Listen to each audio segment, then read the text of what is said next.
than you are in Australia right now. You're talking NBA basketball. You're talking great teams. You're talking great individual players. Takes it off, and there's number 23, and of course Johnny goes nuts. So I'll get goosebumps thinking about it now. I just tried to go out there and play my game. I have no idea what you're talking about, Adam. I don't like anybody. I'm not a people person. Strand, you make the pass, yes. Christian, can you catch the ball? Yes. All the stars were aligned and all the muscles fired at the right time, and I was able to get off the ground and throw one down. I was saving that as a surprise for you. And now, introducing your host for In All Airness, Adam Ryan.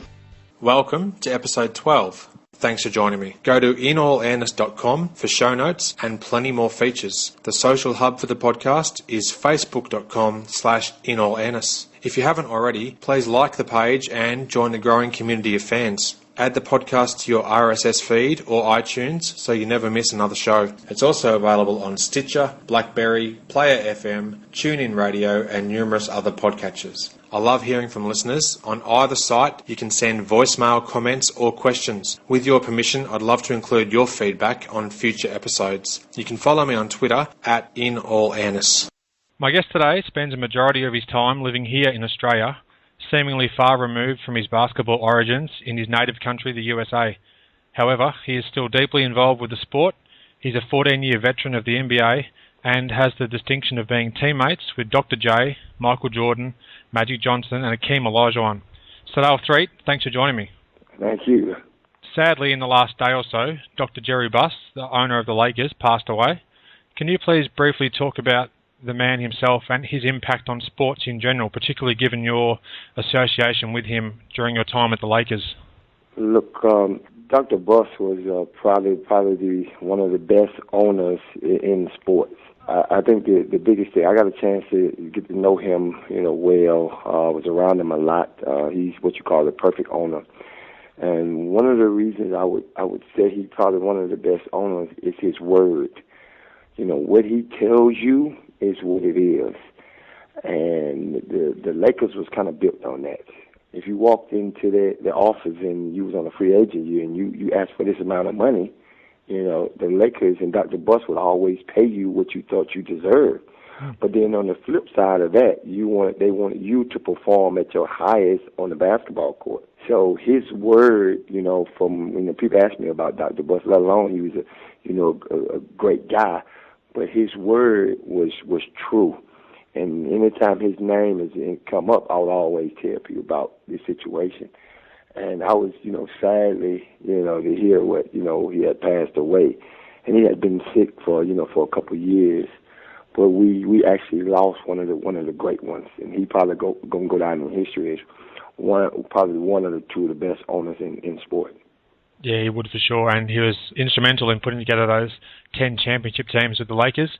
And right to the very end was obviously Lakers through and through. No question. Now, not surprisingly, you're the only player to ever make the NBA from West Virginia University's Institute of Technology. One other graduate played in the ABA in the early 1970s, but you alone made it to the highest level. Can you please talk about your 4-year college career where you entered the NBA with career averages of 21 points, 5 assists, and also 4 boards a game? Yeah, my college career was something a little different than normal. Normally, these basketball players come from, high D1 schools. And when I was in high school, I was a pretty good player. And I signed a letter of intent because West Virginia Tech was very interested in me when I was in high school. And then I signed the letter of intent, but then I played in the state all-star game. And I actually played well.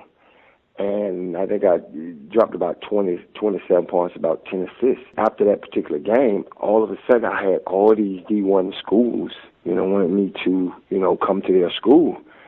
But my dad was real instrumental in my development and my decision making. And he told me that because you had signed the letter of intent, this school wanted you.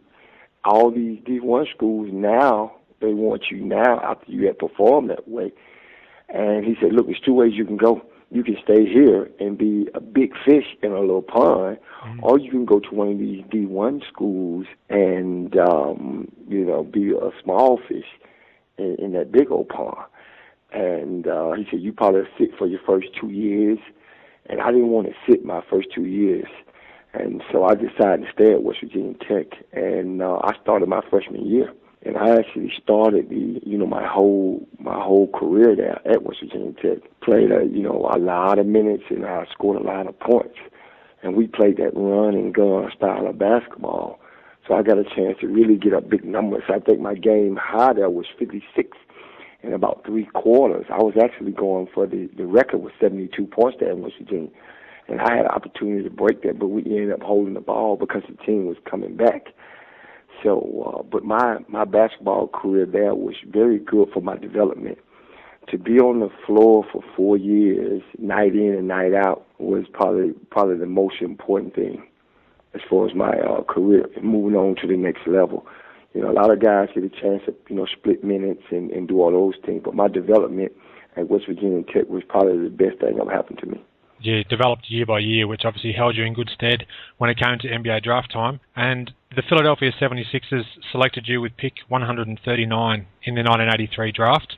Coming from a small college that had never produced NBA-level talent until your arrival, what expectations did you have of being selected in the draft, Sedale? Well, I think I played in this Portsmouth All-Star game, and it was the second, third, fourth round, fifth round guys. There's about 64 guys in that tournament down there, and I went down there and I played well. And Marty Blake at the time, who was actually running that All-Star game, said to everyone there, everybody says going to get drafted. And when he said that was probably the most, I would say, the most instrumental thing to me happened that my actual senior year, just to hear those words that we was going to get drafted. I didn't care if I was, I know I wasn't going to be a first round pick. I didn't care from 2 to 10 where I ended up, as long as I got opportunity to prove myself. And I went to the camps. I went to rookie camp, played well, and then I ended up going to the tournament up in Princeton when we had New York, New Jersey, Philadelphia, and Washington Bullets. And I went up there to average 27 points a game. And that's when it kind of all started for me as far as a rookie. I played well enough up there. And at that particular time, Darren Walker was the number 10th pick, and he was the best guard in the country that particular year. And I actually gave him 42 points up there.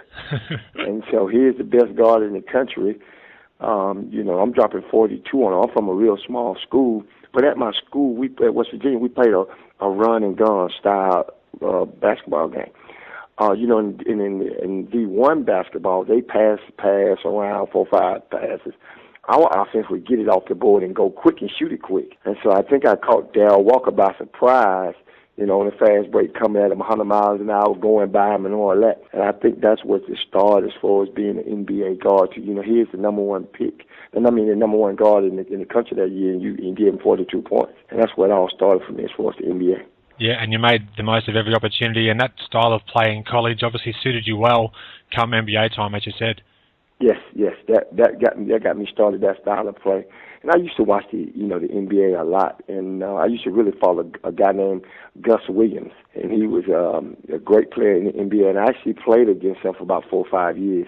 He's the guy that I idolized when I was coming up when I was in college because of his style of play, run, gun, shoot off the fast break, and all that.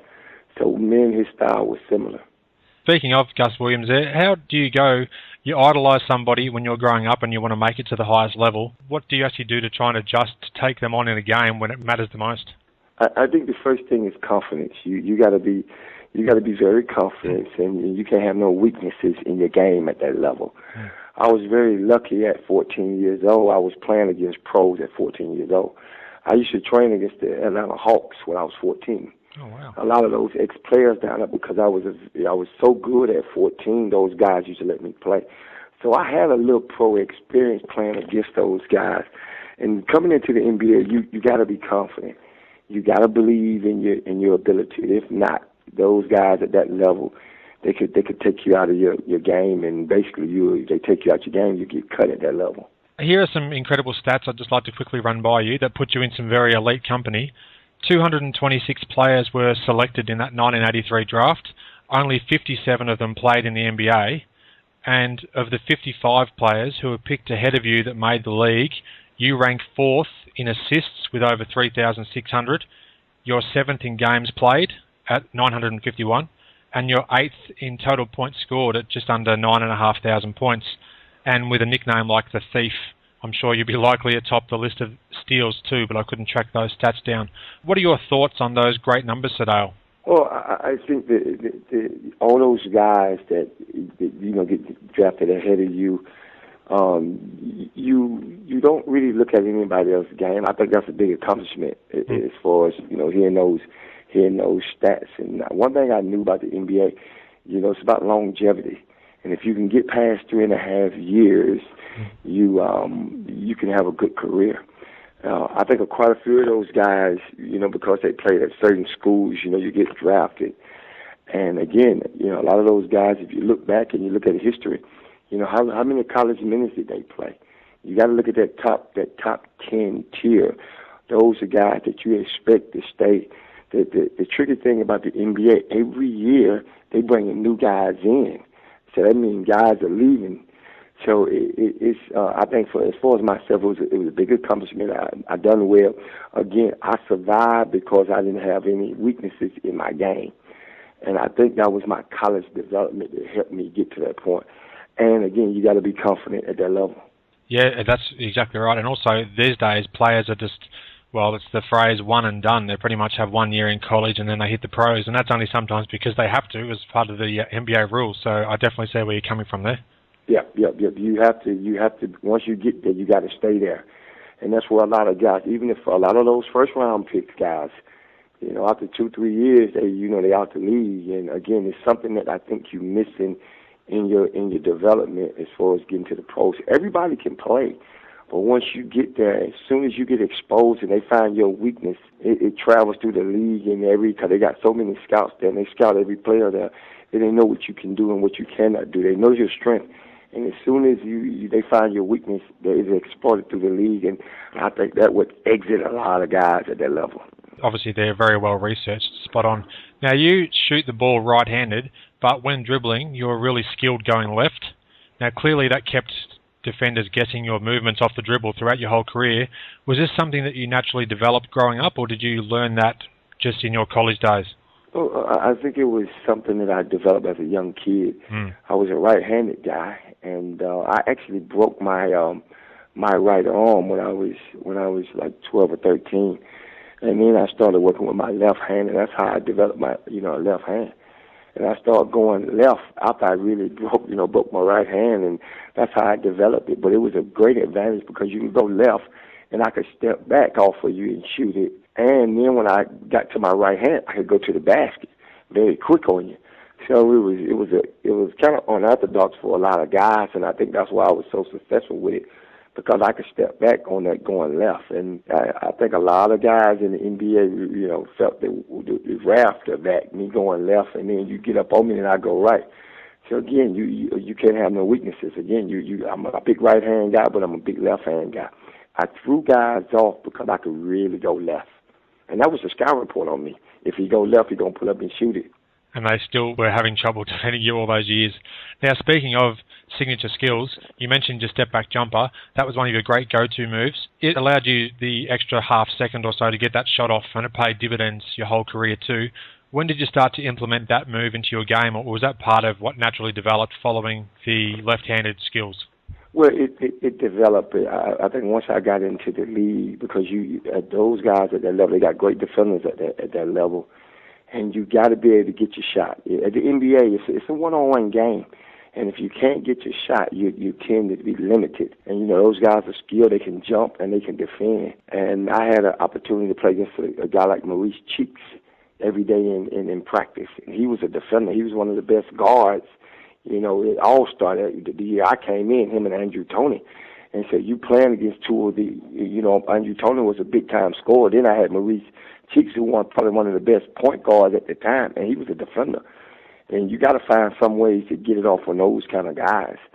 And because I had the quickness and a step-back jump shot, they really couldn't get to that shot.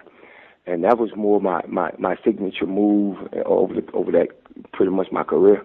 Yeah, definitely, and it was a great move for sure. Your rookie season in Philly, speaking of Mo Cheeks and Andrew Toney and those sort of guys, the roster was loaded with some greats of the game. Dr. J, of course, Bobby Jones, and also Moses Malone too. Can you talk about your move to Philadelphia, and did anybody particularly take you under their wing and teach you about professional life in the NBA? Oh yeah, I was very fortunate because you come in and matter of fact, the Sixers had won a championship that year. And so to come in that particular next year with those caliber of players, you got 5 of those guys and you just name them all. All those guys are all-stars. Mm-hmm. And to have a guy like Moses, Tony, Cheeks, Bobby Jones, all these guys, Dr. J, all these guys teaching you how to be an NBA guy. And I was fortunate because I had Maurice Cheeks, who was the best point guard at that particular time. And I had Andrew Toney, who was the best, one of the best 2 guards at that particular time. Mm-hmm. And so I could interchange because I could go from the 1 position to the 2 position. So that experience with those guys teaching you how to play in the NBA, teaching you how to be a pro, was what paid dividends for me. A lot of guys go to, like the Clippers at that time, who wasn't, good teams. A lot of guys go there, and they got young guys there, and that hinders your development. You need some veteran guys there to teach you how to be a pro. And so I was very fortunate, to have those guys to really put me under their wing and show me how to, do it, how to be a pro. And then my following year, you got Charles Barkley, who came in under those guys. So I think that has a lot to do with your success once you get to the NBA. And you know how to, stay there. I did a lot of training. I trained every day off season. Mm-hmm. I was the first guy there, the last guy to leave. And some of the things that those guys, they taught me. And I played a lot of one-on-one with, Tony and Cheeks and all those great Sixer guards there. And I think that really helped my development, and that actually kept me in the pros for a long time. Yeah, and you obviously hold them in high esteem now, even talking about them all these years later, which is great to hear. Is it possible to narrow down your greatest lesson that you learned playing with the 76ers franchise, Sedale? I think the biggest thing was the defense. Billy Cunningham, who was the head coach at that time, when I came out of college, I was a big time scorer. I could do that. And once you step on a championship team like that, and you go up to score, and I went up and shot a couple of jumpers back to back, and Billy pulled me to the side and said, "Look, Sedale, you can score, but we got proven all-star. Andrew Toney is a big scorer. Moses, Dr. J, these guys are proven all-stars here. You got to play defense." And so I took that role on. I started picking people up full court and started modeling my game up to Maurice Cheeks. And then Cheeks was a steal guy. And for me to have that experience, watching him steal the ball and learning what he was doing on the basketball court, and then over my career, I became a real steals guy. I started stealing the ball a lot. And once I got my feet under it and knowing how to do it in steals, making a lot of steals from different guys. And so that really developed my defensive game. And that's how I got that name, the Thief, because I used to watch Cheeks all the time and know when guys turn their back, they're not looking or just pressuring guys in the backcourt for 48 minutes. And as soon as they, make a mistake, you steal the ball from them. And so I became a very good steals guy in the league. Now, on New Year's Eve in 1986, you were traded to the Chicago Bulls. Did you have any inclination at the time that you were on the trading block before you heard about the deal? Not really. The good thing about being traded is somebody wants you and somebody getting rid of you. Yeah. But going to Chicago was another good experience for me. To play with Michael Jordan. He is probably the best player ever to play the game, and I had a year to play against him because I had to guard him in practice. And so to guard a guy like that and compete with him every day, and then just to watch and see how good he was and how good he could jump and shoot and very quick, and he hated to lose. So it was a good experience, playing with him for 1 year. But the only thing that was bad about that situation, you didn't play because you were playing behind him. Yeah. It was one of those particular incidents where I knew I got to get out of Chicago. Doug Collins was the coach at the time, and he said, "Sedale, go into the game." And so I walked up to the clock, and I snatched my pants and my top off, and then Michael was coming down the court, and he said, "Sedale, who you got?" I said, "I got you." And he said, "Oh, well, I'm not ready to come out. I'm not ready to come out, Doug. I'm not ready to come out." And then Doug told me to come back. So I had to take that lonely walk back to the bench and sit down. And that was very embarrassing for me because you got all your teammates laughing. And so I said, I got to get out of Chicago. This is not a good place because this guy going to play, 46 minutes. So I got to get out of it because I never play. And so, but my experience in Chicago was a good experience, though, just to know that playing against that guy every day, I learned a lot against him. Yeah, difficult situation, certainly when you get sent back to the bench from your own teammates. So obviously it was a difficult place to be in, but again, as you said, it did teach you some things going forwards as well. How were the first days in Chicago when you first came across from Philadelphia? Like, how were you accepted by the team and particularly MJ himself as far as off the court goes?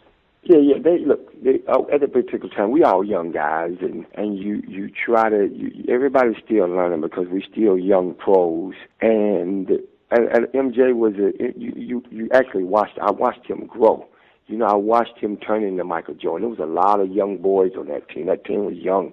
We had Charles Oakley, Brad Sellers, Pete Myers. There was a lot of young guys on that team, and to watch all of us grow into to being a good NBA player.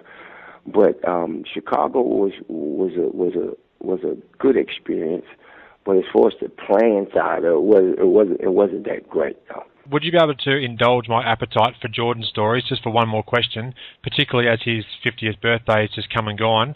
Are there any particular untold moments, funny or otherwise, that you can think of that relate to your time spent with the Bulls and particularly MJ? Yeah, well, I think one thing comes to mind. One day, Jordan, he rung me up. He said, "Dale, I'm coming by your house to pick you up." Now, he had just signed this big deal with Corvette, the car company. And so he said, "I'm going to be at your house in about 30 minutes.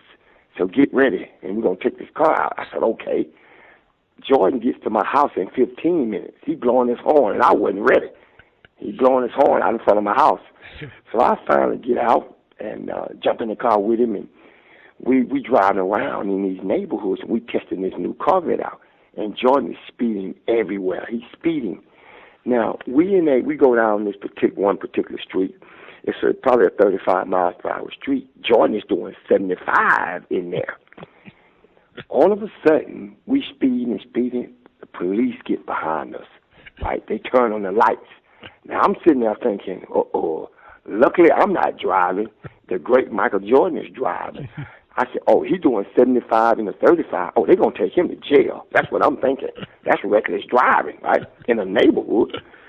And it's two police officers. Both of them gets out.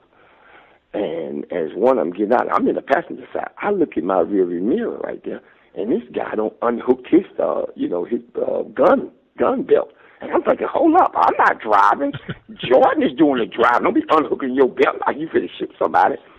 So they walk up to the car slowly, look in, and the guy look in, he said, "Michael Jordan." He said, "Wow, how fast was you going?" And I'm sitting there like, let's stop talking. Let's put the cuffs on him because that was Sedale Threatt driving. Y'all going to arrest me. You're going to put me in the back seat and take me downtown. Let's stop talking and put these cuffs on Jordan. That's what I'm thinking in my mind. And the police officer said, "Jordan, how fast was you going?" Jordan said, "Oh, I was doing about 35. He said, "No, you weren't. You were doing 75. I'm thinking, stop talking. Let's put the cuffs on him. We talking too much. Put the cuffs on him. The great Michael Jordan. He said, "Look, Jordan, come over to my house and sign some autographs, and we'll forget this." And I'm sitting there thinking, what? Are you kidding me? If that's me, you guys don't take me down. If I'm driving, y'all gonna take me downtown. So Jordan said, "Okay." So this guy on radio the head, and now another cruiser comes up. Now we got two police cruisers following us to this guy's house. We took about 10 minutes. We get to this police officer's house, and it's about 10 to 15 kids standing out there. They got everything, jersey, shoes. They got all this stuff. Michael Jordan posters, all this stuff to sign. Jordan gets out the car, walks up on the grass. He signed all the autographs. Right? And I'm sitting in the car. I got my window down. And Jordan look and say, "Hey, kids, that's Sedale Threatt. Do y'all want his autograph?" The kids said, "No, we don't want his autograph." I say, what? I cannot believe this. Jordan Speed, he don't go to jail. These kids don't insult me. Oh, my goodness. What else going to happen to me? Jordan walks around, gets into the car, right? The police officer, the kid, everybody's standing there. You know what Jordan does? No. He speeds out of there. I couldn't believe it. I'm thinking, wow. And now I knew I'm with Michael Jordan right now. Oh man, that's a great story. That's very entertaining. Thank you for relaying that one onto us. Okay. That was excellent. Now, 1988 was Chicago's best chance to advance further in the playoffs. They added Horace Grant and future Hall of Famer Scottie Pippen. However, prior to the February trade deadline, you were sent to the Seattle SuperSonics in exchange for Sam Vincent. Yep. Your last game as a Bulls player was a memorable overtime win against the Sonics, and MJ had another stunning stat line. Therefore, you played against and with your new team in back-to-back games, which is quite unusual. Mm-hmm. Can you describe your feelings of moving to the Western Conference to then play with the Sonics? Obviously, it gave you some more opportunities, to say the least. Yeah, look, Seattle was a great situation for me because they played my style of play up there. Fast, quick, and they used to press a lot up there. And I love Bernard Bickerstaff, the way he coached up there. He gave you freedom, and they got after you defensively up there. Kloppenberg was the defensive coach, and he was probably my best defensive coach ever. And we used to really get after it in Seattle. My experience in Seattle was great because they really wasn't worried about minutes up there because everybody played. If you press and you up on your man, you played. And then offensively, we could run and gun at you. And I actually enjoyed the West Coast style of play better than the East because the East is a walk it up, grind it out type game. The West Coast, they run and gun over there. Mm-hmm. And that was something that I really enjoyed. Seattle was a great place. I had the opportunity with Nate McMillan, Dale Ellis, Xavier McDaniel, Tom Chambers, Gary Payton, Sean Kemp, all those great players up there. It basically fitted my style of play up there. And then I got a chance to play against the Lakers a little more than you playing against, one time, two time as far as when I was in the East Coast. So I really love playing against the Western teams up there, Portland, Utah, Seattle, Denver. I loved it because they run and gun over there, up and down. Yeah, suited your game very well. You mentioned some great players there in Seattle, and you've covered pretty much all the names I was going to mention there, except for Michael Cage, I guess, who was one of the great rebounders. Yeah, one of the great rebounders of his time, and all time, really. How was the chemistry of those teams? Obviously, you were a run-and-gun type team, and you had a young Gary Payton and Sean Kemp also coming through, but as a more experienced player yourself, how did you meld with the other guys on the team? Yeah, look, Seattle was a great situation. We was all, pretty young, up and coming young players, and just the way that the guy, we was close up there. All the guys was very close up there, and just the style of play because we used to press all the time, and we was quick, fast. Guys could shoot, and guys wanted to defend. And we was a good unit, I think it was Magic Johnson, the Lakers always used to knock us out the playoffs up there when I was in Seattle. But that particular group was very good. We had good coach in Casey Jones and Bernard Bickerstaff. To me it was one of my best teams as far as the NBA. I really enjoyed playing for Seattle, and I was a little sad, once they actually lost that Seattle Sonic that team. I actually, when they moved on and they even got rid of the name, that kind of about a little sadness to my eyes. But I've heard now that they're trying to get a team back up there in Seattle. So, but they got a lot of good fans up there, and I really enjoyed playing there. Yeah, the fan base up there is fantastic, and hopefully another franchise, whether it is the Sacramento team that end up moving, or perhaps in the longer term another team does go to Seattle. The fans are there waiting to take them under their wing again and support them like they had in the past. Yeah, they got a good appetite up there. Yep. Yeah. In October of 1991, the Sonics traded you to the LA Lakers. You started the 1992 season with 3 tough overtime games, and Magic Johnson didn't play those first 3 games. Then on November the 7th of 1991, Magic stunned the world, retiring from the NBA, effective immediately. by announcing that he had the HIV virus. In a private team meeting at the Forum in LA, prior to his national announcement, he broke the news to you and the team. Are you able to just talk about that meeting and the emotions within the room at the time? Look, it was that was a real tough time as far as sports.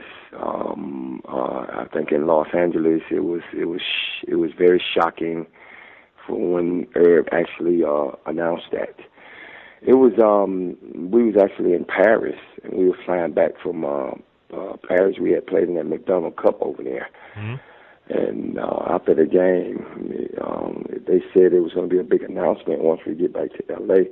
So that plane ride back to Los Angeles from Paris was a long, grueling ride. It was like a funeral because it was so quiet on that particular flight. And once we got back and he announced that, it was shocking because they had picked the Lakers to win the NBA championship that year, and so it was devastating, I think.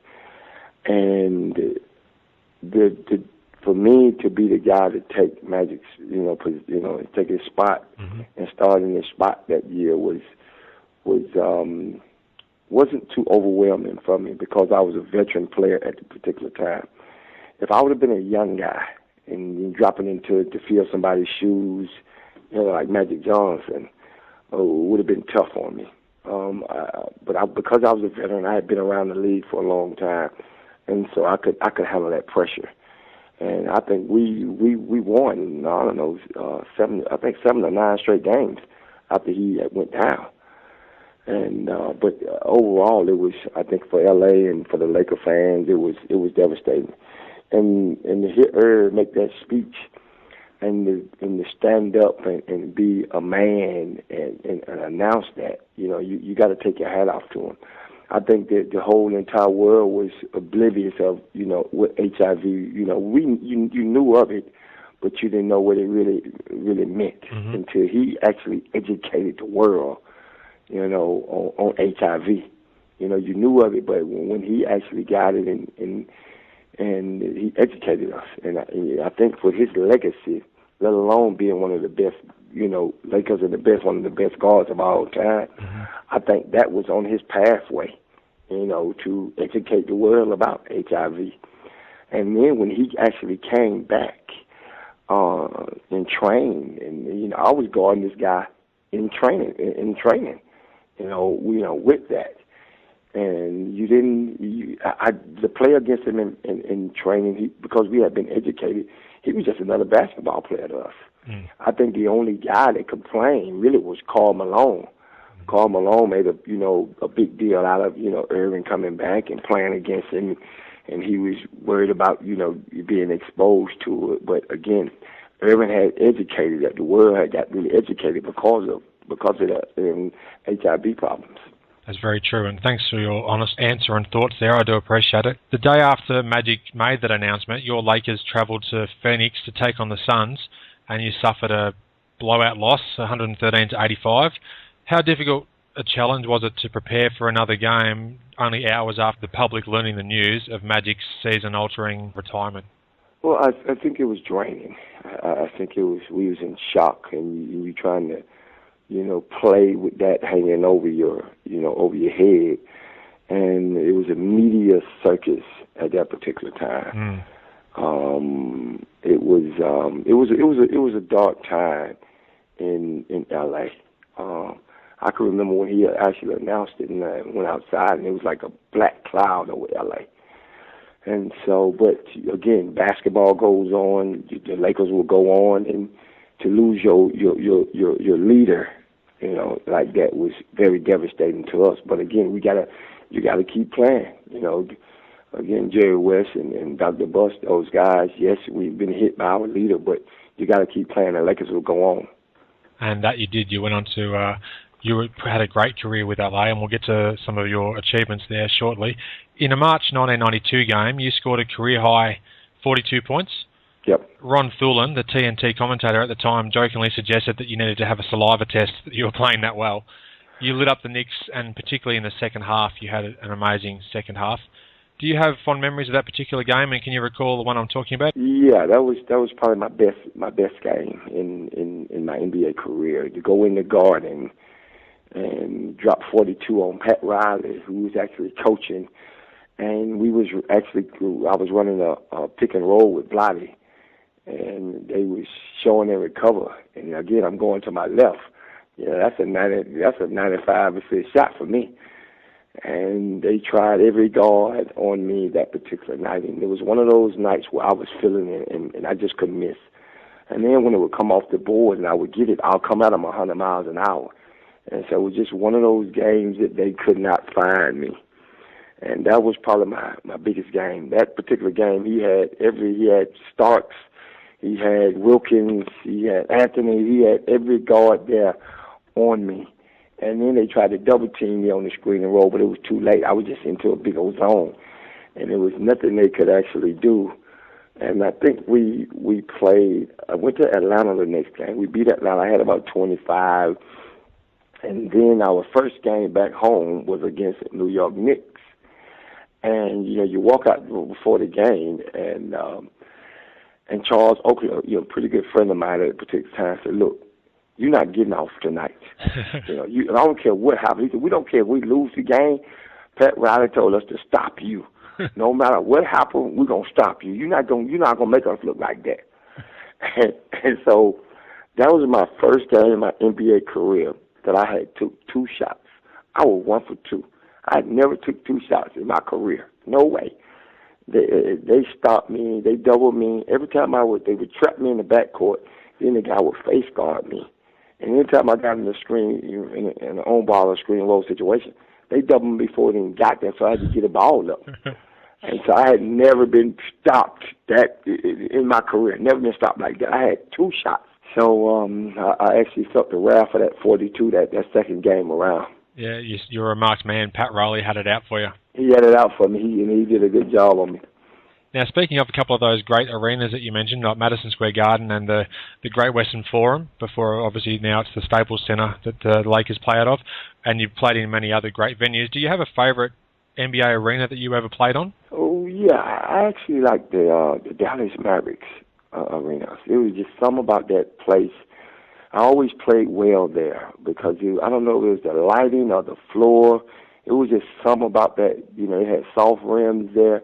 It was just something about that arena that I really enjoyed playing there, and I always played well down there. It was just like I was at home there in Dallas. Dallas Mavericks is probably my best arena, I would think. Yep, that's the Reunion Arena? Yep. Yeah, that's what it was back in those days. Yep. The first round of the 1993 playoffs featured eventual NBA finalists, the Phoenix Suns, up against your LA Lakers, and that was an amazing series, one of the great first-round matchups ever. You were awfully close to eclipsing the Suns, but you lost Game 5 in overtime. Yep. You had a playoff career high in Game 1 of 35 points, and you had 7 assists, 3 rebounds, and 3 steals. Can you just talk a little bit about that series, Sedale, and how close you were after being up 2-0 over the Suns and just missing out on that opportunity to get to the second round? Yeah, that was a great series. So I think we were seeded number 8, and they were seeded number 1 that particular year. And we knew we could play with them. And again, that one of those particular games that they would let me come off, go to my left, and off that screen and roll, and I made my first 3-4 straight shots. And if I make 3-4 straight shots on you, something goes off in my head that I'm in a zone. And to go into Phoenix and to drop 35 that first game, and then to come back that second game and to beat them, and now to go 2-0 and to go home, but we knew that the Suns was tough. They were number 1 seed, for nothing. Yep. And they basically came to LA and beat us 2 games, and that was shocking. That was shocking. But again, they was the number 1 seed, and I think that particular year they played against Michael Jordan for the finals, and they got us in that back at Phoenix in that overtime game, and really was shocking. But I had played well, but I definitely wanted to beat them because it was a big rivalry between Suns and LA. the Suns players always looked up to L.A., and to beat L.A. was a big deal for them. And that's just regular season or in the playoffs, because they're over the future all those years where Magic Johnson would just run through the Phoenix Suns. And so that organization always wanted to be, at the top. And so they was good for the NBA because they had good players, they could run and gun. So that was a rivalry game, and that series was a tough series to lose when we felt we should have won that one. Yeah, you're very close, but just couldn't quite get over the hill. And in the late 1980s, as you said, I think it might have been 89, and then 1990 season, the Lakers and Suns played each other in the playoffs a couple of times too, and there were some good matches going back to those days too. Yep, very good. Very good.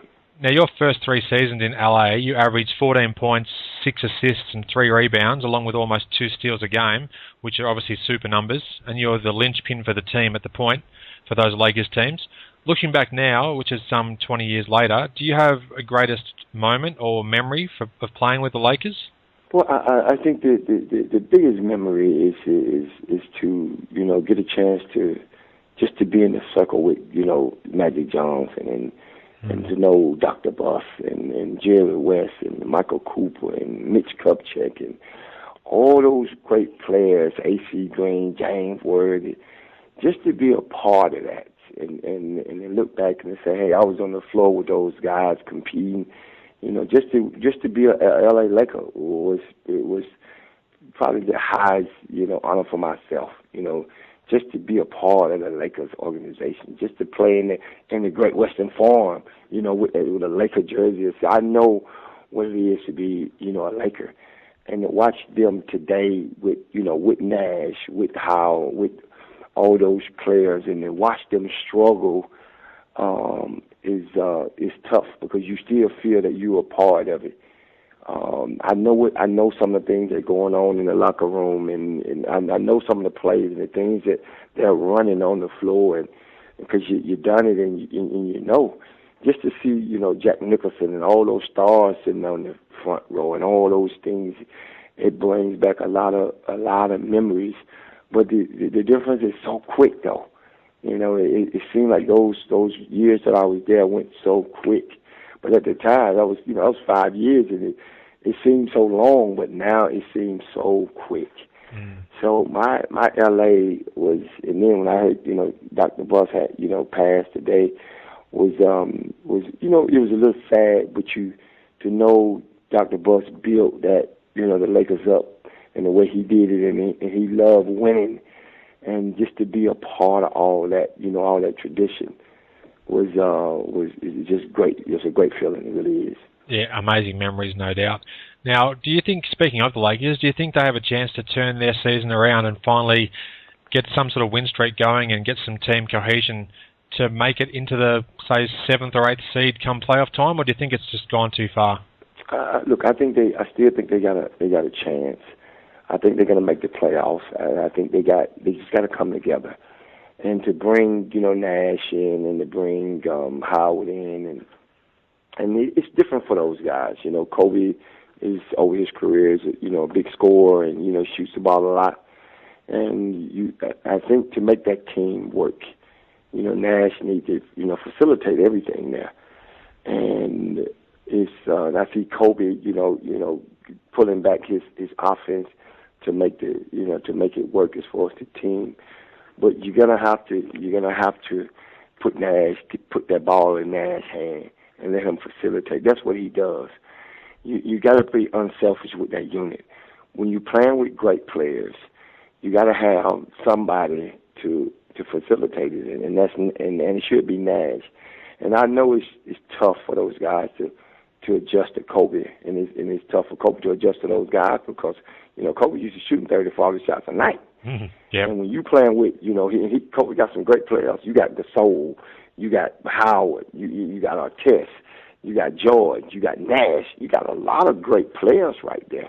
And so to put that together, you got to sacrifice your game for the better of the team. And I think if Kobe can accept that, and the Lakers got a chance.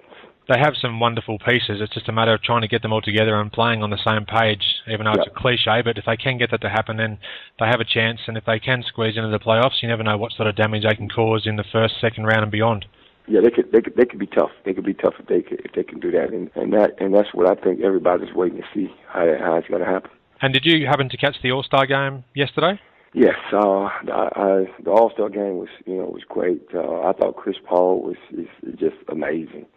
Just to watch some of the things that he do and how he facilitates and can pass and get everybody off, and then he can score. He makes the game exciting. I got a young son back in Arizona who's one of the top 6th graders in the country, right?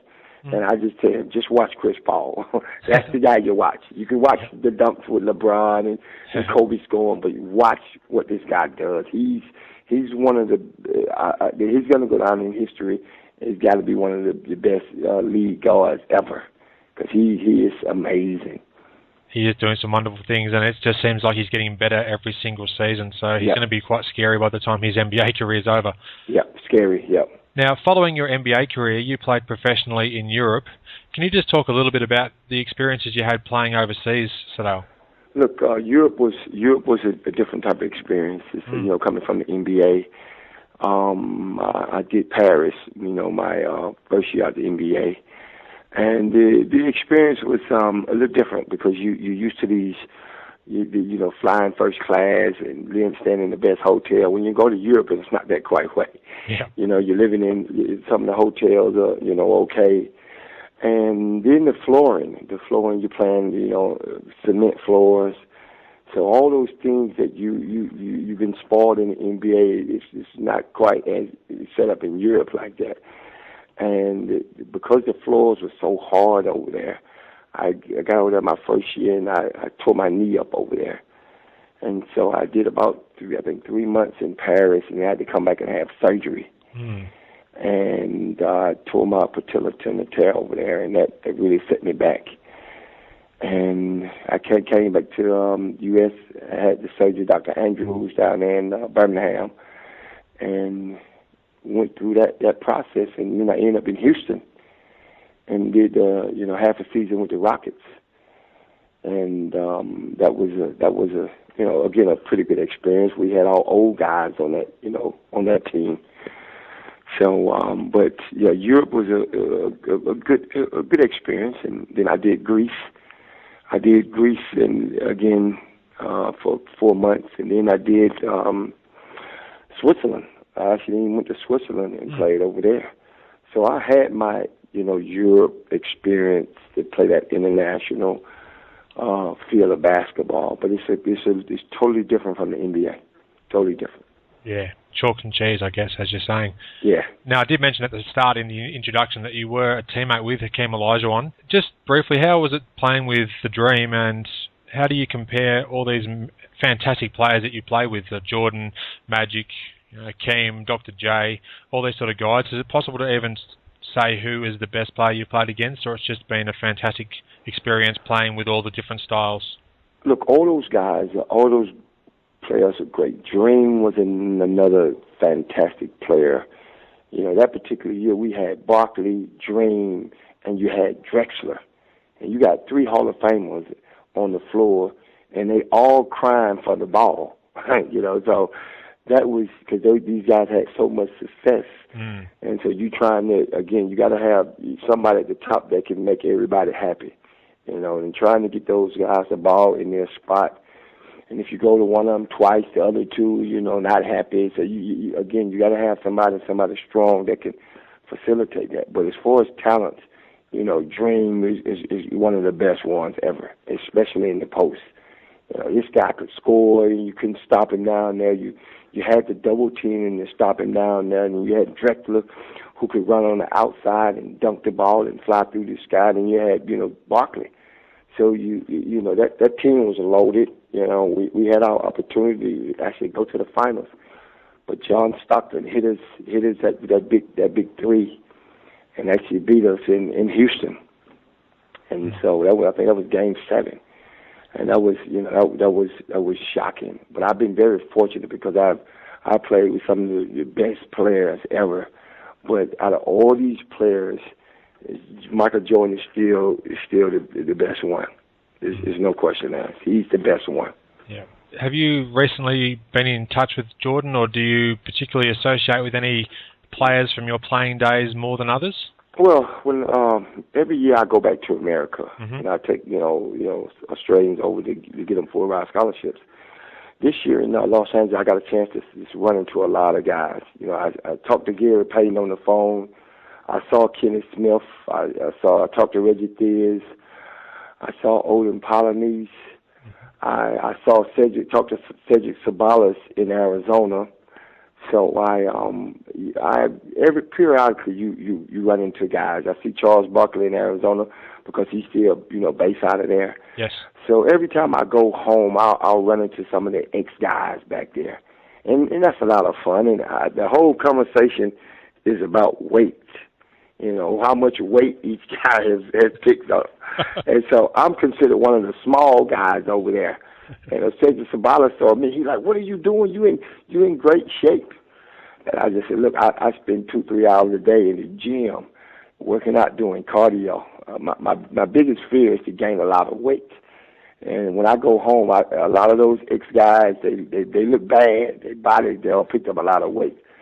So I try to stay away from that situation." Yeah, I guess once they've had such a long career over there and have been at the highest level with keeping their fitness as much as they can, once their career is over, sometimes they don't look after their bodies perhaps as well as other players do. But that leads me in beautifully to my next question, which is about your Australian Basketball College. Yep. Now, you established that to assist elite juniors, but you also cater for some other ability levels too, from guys around Australia, to prepare them for college basketball in the USA. Can you just talk a little about what you do specifically and how you and other coaches, including your son, Sedale Jr., help prepare Australia's next generation of players? Look, I think we've been doing this for 4 or 5 years now, and you got Darryl McDonough and you got Leonard Copeland, who are these guys are Hall of Famers in NBL, and to have those guys on your staff is great for what we do. All of us have played this game at the highest level, and now we can't play anymore. So our concept is to try to make pathways for all these kids, the kids that want to play basketball at a high level. And in America, we grow up to get an opportunity to play basketball and then go to college and get that full ride scholarship and play basketball. And so a lot of kids in Australia, wanted that opportunity, but I think they didn't know how to get there. And so that's how we actually started this company, because we all had experience of, going to college, getting a full ride scholarship and going on to our basketball careers. And we've been doing this, 4 or 5 years, and we've had some pretty good success. I think we've actually put about 14 kids over the last couple of years. So that's been that's kind of giving back as far as us. This year we got I think in the academy we got about 26 guys, and I think about 18 of those guys trying to go over and to play college basketball. So it gives you an avenue, because in Australia you guys what they call the Hicks, and so where in America you get a full ride scholarship. You play basketball for the school, you don't have to you don't have to pay any money back. Yeah. And we encourage all our kids. Yeah, you play basketball, but you need to get your degree. And we always, once a kid goes over to America, we always follow him. We always call the coach and see how he's doing. We'll call the kid and see how he's doing. So it's still an AUBD family. We always look after when you come back, and we bring you back to talk to the kids that we got in the academy now. So it's been a good program. We like to get kids from 10, 11 years old to actually groom them, give them the opportunity that we had as young kids. And it sounds like you're doing some great things as well, and obviously looking out for them too once they hit stateside as well, which is very important. Yep. The academy has been great, and we're having a good time doing it. Yeah, I've got just one more question or two before I let you go. You've been very generous with your time, so thanks again for that, Sedale. Okay. What do you think about the crop of, you mentioned there's about 14 players who are over in the US at the moment that have come through the basketball college. How do you think those guys are progressing at the moment, and do you think there are some that may head towards the highest level? Well, look, some of those guys will definitely, play Europe. Some of those guys will play in the NBL.